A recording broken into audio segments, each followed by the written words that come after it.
Hey everyone, it's Ellen here, and it's been a while since our last Watershed walk.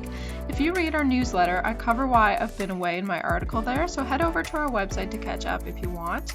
Anyway, the KWRC has been very busy this summer, and in this video I'll be sharing some of the tasks we've been up to, including cyanobacteria and invasive species monitoring, fish species sampling, riparian restoration work as always, and we recently planted a pollinator garden as well. So thanks for tuning in, we're happy to have you along. Hi everyone, it's Annie and Cheyenne here. We're doing some stream assessments on McLeod Brook, looking for some curly leaf pondweed and just seeing what the health of the brook is like.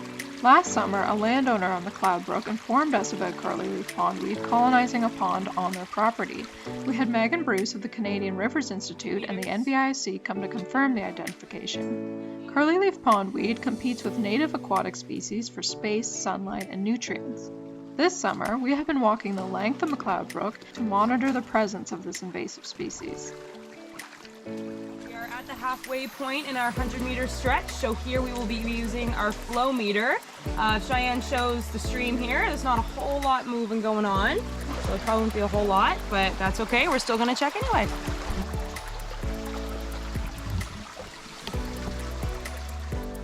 Another major project the KWRC is undertaking this summer is some riparian restoration at Walkerville Farms, where an exposed tributary of Wards Creek runs through the property. We have previously done work along this tributary to stabilize the bank and help keep water shaded, so we are now working to expand these efforts. This riparian zone on Walkerville Farms was created in 2009 through 2010. Hopefully the 1,100 meters that we've established this year will look the same in about 10 years. Thanks so much to the Walker family for providing over 9 acres of riparian setback to keep our waterways healthy and clean.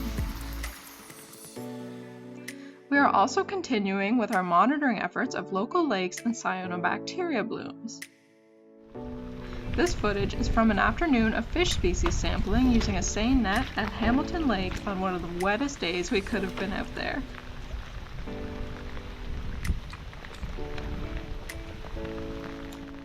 Although capturing a sample of fish with a net isn't the most accurate representation of all the species in the lake, it does help us determine whether invasive species are present, especially coupled with eDNA sampling, which we've done in previous years.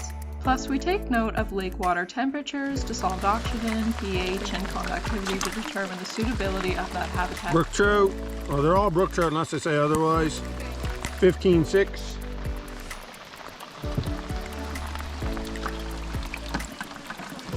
Primarily funded by Environmental Trust Fund, cyanobacteria monitoring is something we're doing in partnership with ACAP St. John and the Department of Environment and Local Government.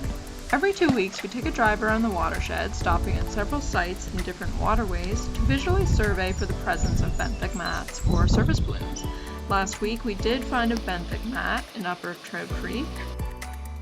If cyanobacteria is suspected, we report it, as we did in this case, and take a sample to test for toxins back at the office. However, the production of toxins is unpredictable. As we understand it, the sample, whether it has toxins or not, is not representative of the whole.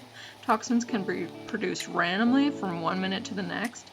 Therefore, it is recommended that caution is used around the water anytime cyanobacteria is spotted, especially if you're accompanied by children or dogs who may be more likely to touch or ingest it. Learn more about how to identify or report cyanobacteria from our partners ACAP St. John or DELG. Websites are linked in the description. And finally, we are happy to share that we have recently planted a pollinator garden in partnership with the Canadian Wildlife Federation, located off McGregor Brook Road where the highway overpasses the river, to beautify the community space and support native pollinators and bird species. We had volunteers help us plant, and even today we are adding more native shrubs to fill it in. The garden was chosen as CWF's footprint project, so we're excited to see the site develop as we eventually add a rain garden, trail system, and seating area. Most importantly, we already have installed a garbage bin here to help keep litter contained. Thanks again to the landowners, volunteers, and partner organizations that support us in our efforts to better the Kennebecasis watershed.